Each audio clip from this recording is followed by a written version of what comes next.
Friends, how are you all? Pray to God for your good health. Stay home, stay safe.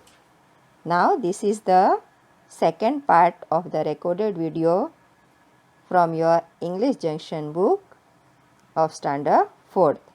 The chapter which we are going to do is poem number 4, Laughing Song. तो इसमें first video में हमने क्या सीखा था कि in the poem the speaker invites everyone to join the nature, कि जो प्रकृति है उसमें वो सबको आमंत्रित कर रहे हैं और वो एंजॉय करवाना चाहते हैं सभी को कि नेचर कितनी सुंदर है, कितनी ब्यूटीफुल है. The whole world around us including the woods and the hills is merry, कि दुनिया में जो भी चीज़ भगवान ने बनाई है, नेचुरल चीज़ें, चाहे वो जंगल हो, पहाड़ हो, मैदान हो, हवा है जो कलरफुल बर्ड से प्रकृति ने दी है, उसके साथ आप एक बार आके शामिल हो तो नेचुरली आप अपनी ज़िंदगी खुशी के साथ बिता सकोगे. The poem has a tone of joy and merriment, तो पोएम ज़िंदगी जीने का हमें तरीका सिखाती है. So this we have studied in the chapter. Now we will do the work in the English fair notebook. अब इंग्लिश फेयर नोटबुक में हमें क्या करना होता है? We have to do the writing part, जिसमें हम न्यू वर्ड्स, मीनिंग्स, फिर न्यू वर्ड्स करते हैं, मीनिंग्स करते हैं, आंसर इन शॉर्ट और लॉन्ग. So let's begin. और फेयर नोटबुक में आप लिखेंगे तो न्यू लेसन है, न्यू पोएम है, तो न्यू पेज से स्टार्ट करना है. तो first take the black pen in your hand. Margin में ब्लैक स्पेस है, वहाँ पे आप लिखोगे पोएम नंबर 4. फर्स्ट लाइन में लिखना है laughing song. First letter capital, song capital, laughing song first line में लिखेंगे. 4 लाइन को टच करके अच्छे से लिखना है. सेकेंड लाइन में लिखेंगे न्यू वर्ड्स. और पोएम इजी है, सो वर्ड्स 10 ही है. चलिए लिखना स्टार्ट करते हैं. और ये अब ब्लू पेन से हम लिखना स्टार्ट करेंगे. First one woods. तो वुड्स का मतलब होता है the area covered with full of trees. जंगल जितना बड़ा नहीं होता, उससे छोटा होता है, मगर वो पूरी एरिया ट्रीज से भरी होती है. Dimpling, DIMPLING. Dimpling mean small waves of stream. झरने के जो छोटे छोटे तरंगे होती है उसे कहा जाता है dimpling. Third one merry wit, MERRYWIT. Merry wit means joy and happiness. Fourth one noise, NOISE, शोरगुल. Fifth one is meadows, MEADOWS. meadows means the area covered with full greenery. पूरे घास से भरा हुआ मैदान, उसे कहा जाता है meadows. Sixth one is grasshopper, GRASSHOPPER, grasshopper. First video में आपने उसका पिक्चर देखा ही होगा. SCENE, सीन, दृश्य. SCENE, scene. Then come to the nice spelling cherries, CHERRIES. सभी बच्चों को खाना पसंद होता है, yes, cherries. Ninth one chorus, CHORUS. एक साथ मिलके गाना गाना, उसे कहा जाता है कोरस.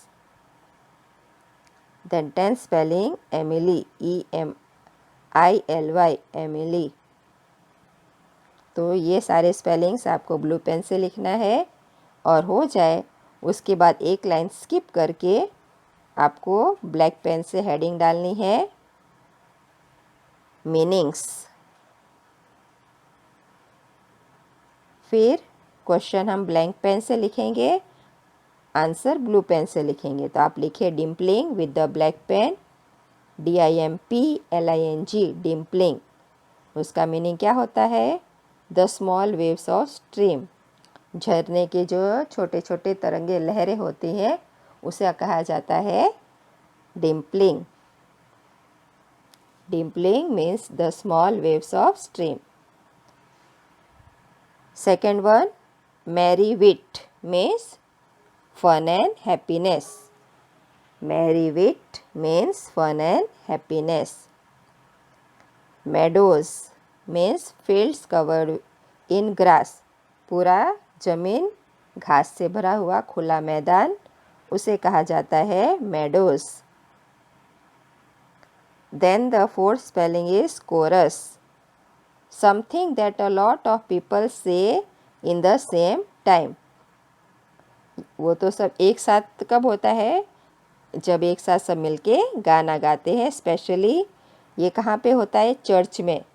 जब वो मास में एक साथ सॉन्ग गाते हैं, वो कोरस में मिलके गाते हैं। Chorus, something that a lot of people say at the same time. Then woods, an area of trees.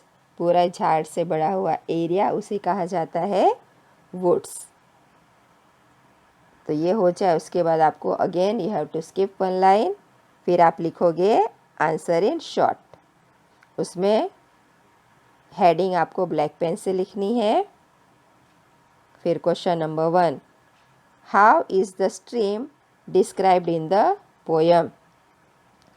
तो झरने को कैसे दर्शाया गया है पोयम में? In the poem, the stream is described as laughing merrily as it flows swiftly.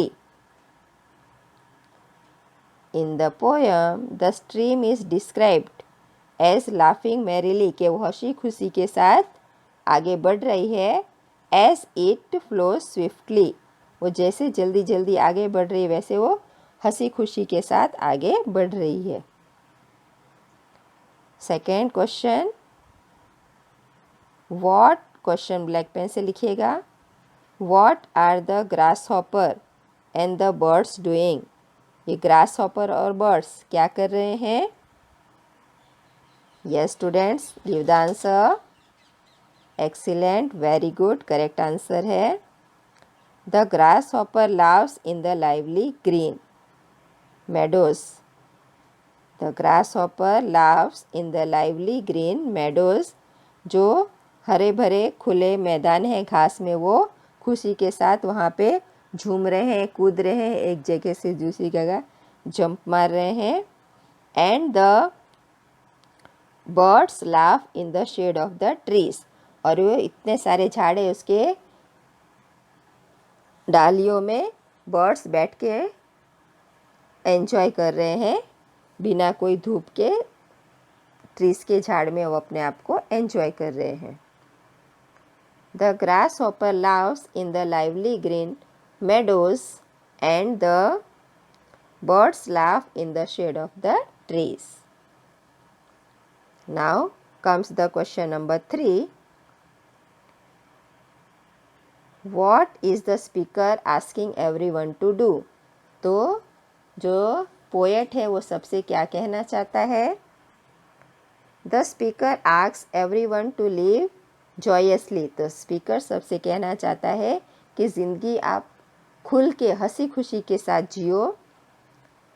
To be merry all the time, हर time खुश रहो। And to join in the laughter and the cheerful song of the nature. और जो प्रकृति में हमें इतना अच्छा खुले मैदान दिए हैं, हरे भरे झाड़ दिए हैं, बर्ड्स दिए हैं, बहते हुए झरने दिए हैं, उसके साथ मिलके आप भी उसकी खुशी को महसूस करो और उसका मज़ा लो।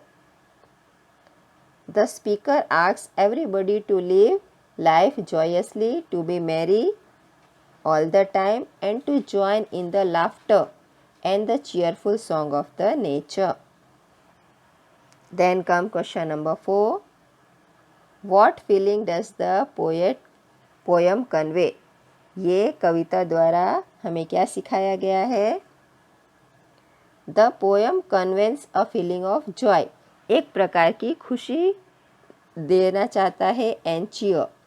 It asks us to rejoice in the beauty of the nature, कि वो हमें अपने आप को खुशी के साथ ज़िंदगी जीने की प्रेरणा देता है कि प्रकृति ने हमें इतनी अच्छी चीज़ें दी है, तो आप आके उसका मज़ा लो और अपनी ज़िंदगी खुल के जियो.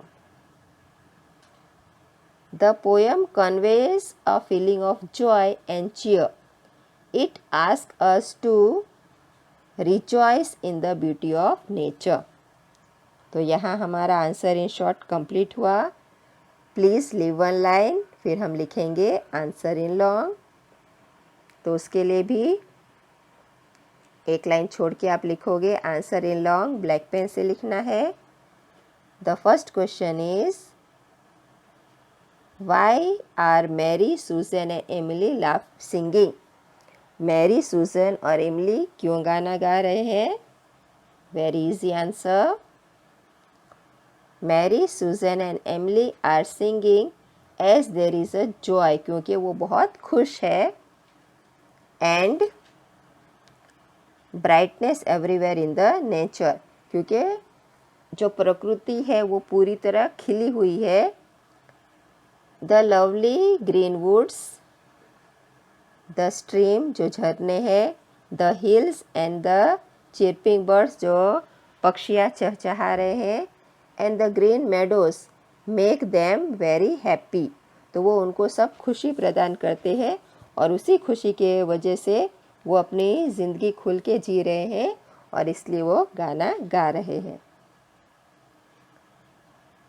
Mary, Susan and Emily are singing as there is joy and brightness everywhere in nature. The lovely green woods, the stream, the hills, the chirping birds and the green meadows make them very happy. So here we have completed the part which you have to write in your English Fair notebook. और जब आप अपने English fair notebook में लिखें तो hand writing आपको एकदम neat and clear रखनी है. लाइन टच करके लिखना है और स्पेस छोड़ छोड़ के लिखना है without any kind of mistake. और जैसे आपका राइटिंग वर्क कंप्लीट हो धीरे धीरे उसे लर्न करना भी स्टार्ट कर देना. So it will be very helpful to you. Thanks everyone.